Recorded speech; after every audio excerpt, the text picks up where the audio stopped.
দাদা গড়িয়ে যাবেন? আমি ফ্রিতে পৌঁছে দিতে পারি, এমনি আমার ভালো লাগে। Hello, hi, good morning, good afternoon. এ তো ভাই সবাই বলে, আমি না হয় একটু অন্য কিছু করলাম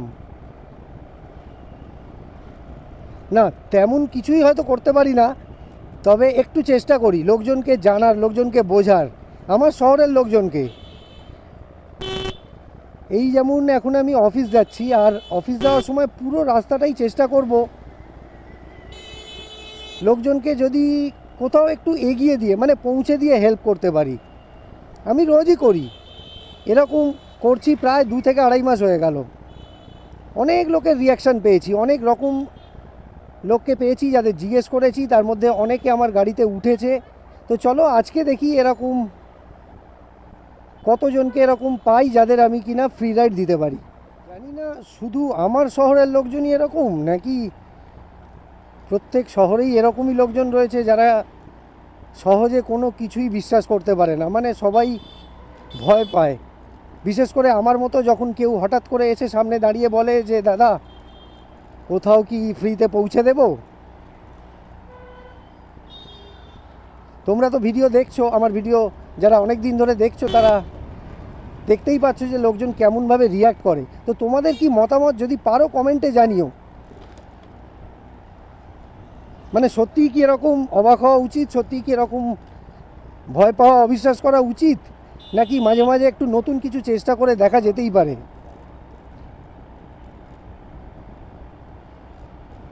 বেশ খানিকটা রাস্তা অলরেডি চলেও এসেছি, কিন্তু ফ্রি রাইড দেওয়ার মতো কাউকে এখনও দেখতে পাইনি। এই সামনে একজন দাদা দাঁড়িয়ে আছেন, ওনাকে একবার জিজ্ঞেস করবো। দাদা গড়িয়ে যাবেন? আমি ফ্রিতে পৌঁছে দিতে পারি, এমনি আমার ভালো লাগে। বিশ্বাস আমি জোর করব না, কিন্তু বিশ্বাস করতে পারবেন এখান থেকে গড়িয়া এইটুখানি তো, হেলমেটও আছে। মানে অটোতেই যাবেন? আচ্ছা ঠিক আছে, থ্যাংক ইউ। এই যে দেখলে কেমন লোকজন, আমি ওনাকে দোষ দিচ্ছি না, ওনার চিন্তাভাবনা ওনার কাছে। এত করে রিকোয়েস্ট করলাম, কনভিন্স করার অনেক চেষ্টা করলাম, হলেন না। উনি অটোতেই যাবেন ঠিক করে রেখেছেন। তো চলো দেখা যাক। তো ভাই মাঝে মাঝে এরকম হয়ে যায়, সকালের শুরুটা ঠিকঠাক হলো না, মানে ফ্রি রাইড আপাতত দিতে পারলাম না, তাই বাধ্য হয়ে পেড রাইড নিতে হলো। কিন্তু পেড রাইড নেওয়াটা আমার উদ্দেশ্য না।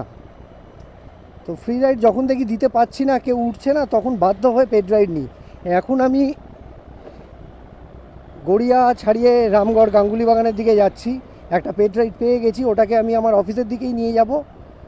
আর সঙ্গে খাবারটা আছে রোজকার মতো, আমি ওটাও কাউকে না কাউকে ঠিক দিয়ে দেবো, কেননা রোজ দেখেছি ঠিকঠাক দেওয়ার মতো লোক খুঁজে পাওয়া যায় না। মানে আমি যেসব রাস্তা দিয়ে যাই সেসব জায়গায় যে এমন কেউ দাঁড়িয়ে থাকবে যাকে ওই খাবারটা দিতে পারবো এমন কোনো কথা নেই।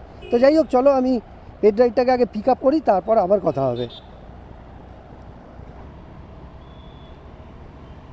তো সত্যি বলতে ভেবেছিলাম আজকের ভিডিওটা আমি আপলোড করব না, তোমাদের সাথে শেয়ার করব না, কারণ আজকে আমি ফ্রি রাইড দিতে পারলাম না।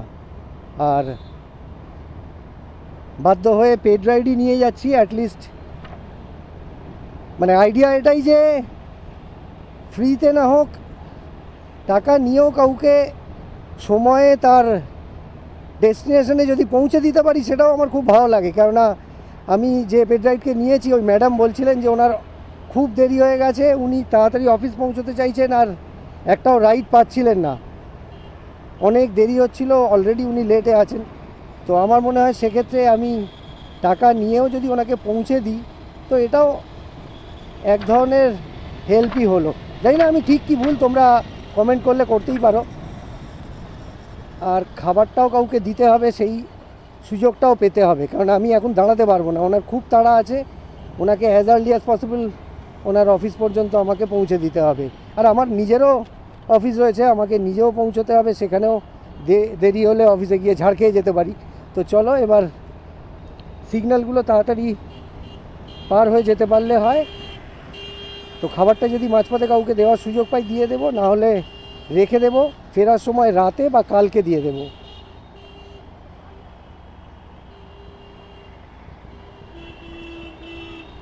সিগন্যালটা খোলা আছে, তাই আমি এখানে বাঁদিকে সাইডে কয়েকটা বাচ্চা থাকলেও ওদের দেওয়ার জন্য দাঁড়াতে পারলাম না। চল ভাই, চল চল চল।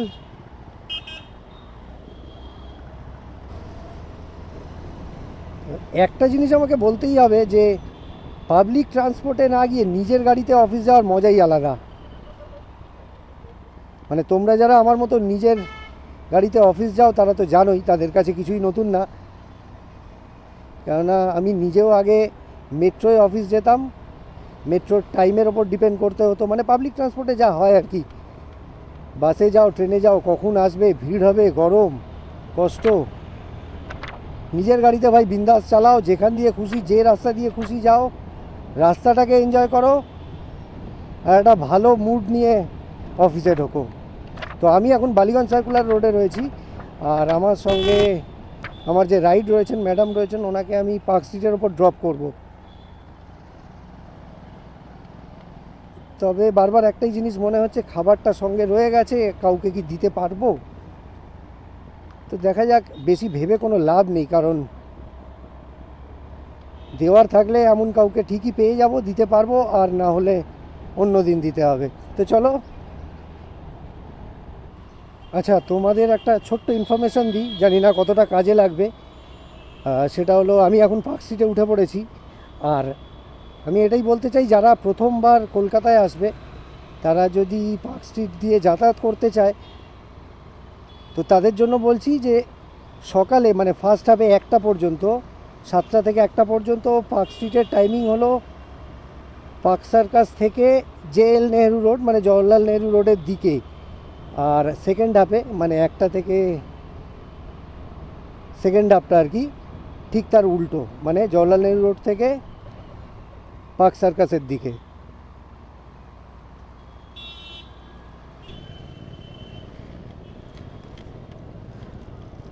ভাই একেবারেই ভালো লাগছে না, কারণ আজকের ভিডিওটা পুরোপুরি বেকার গেল। মানে আজকের জার্নিটা, হয়তো কোনো জার্নি বেকার যায় না, পার্ক স্ট্রিটটাই ঘোরা হলো, কাজের কাজ কিছু হলো না। কেননা পেড রাইড আমি নিয়েছি ঠিকই, কিন্তু পেড রাইডটা আমার উদ্দেশ্য না। আমার উদ্দেশ্য কাউকে ফ্রিতে পৌঁছে দেওয়া। আর খাবারও পড়ে রয়ে গেল, কাউকে দিতেও পারলাম না, আর মনে হয় না পারবো বলে। এই চত্বরে তেমন কাউকে জানি না দেখতে পাবো কি না যাকে খাবারটা দিতে পারি। তো যাই হোক, একটাই জিনিস ভালো লাগছে যে আমি টাকার বদলে মানে টাকা নিয়ে কাউকে ঠিক টাইমে পৌঁছে দিতে পেরেছি, তো ওটাও কম না। যাই হোক, চলো আজকের ভিডিও, আজকের আর ফ্রি রাইড বলতে পারবো না, আজকের ভিডিও, আজকের ব্লগ আমি এখানেই শেষ করছি। চেষ্টা তো করেছিলাম, হলো না, কি করা যাবে। তাও যদি তোমাদের আমার ভিডিওটা ভালো লাগে তাহলে আমার চ্যানেলটাকে সাবস্ক্রাইব, ভিডিওটাকে লাইক আর শেয়ার করে দিও। আর কালকে বা পরশু এরকমই আবার কোনো ভিডিওতে দেখা হবে। ভালো থেকো, টাটা।